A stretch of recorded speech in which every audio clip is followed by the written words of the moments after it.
घटना मुंबईमध्ये घडली त्याच्यामध्ये तुम्ही मगाशी प्रश्न विचारलेला होता, परंतु तुम्हाला सगळ्यांना माहिती की सकाळी 9 वाजल्यापासून मी इथं मीटिंग मध्ये होतो. मी आतमध्ये जाऊन माहिती घेतली. अजूनही नक्की मृतांचा आकडा हा जो आता तुम्ही डिक्लेअर केलेला आहे तो आकडा तोच राहील का याबद्दल अजून खात्री नाहीये.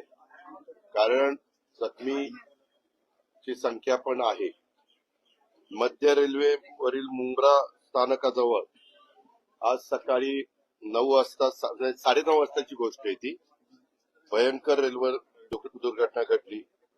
2 लोकल गाड्या एकमेकांच्या जवळनं जातात आणि तुम्हाला माहिती आहे की ठराविक वेळेस पीक आवर मध्ये लोकल गाड्या जवळनं जात असल्या तरी लोक मोठ्या प्रमाणावर लटकलेले असतात.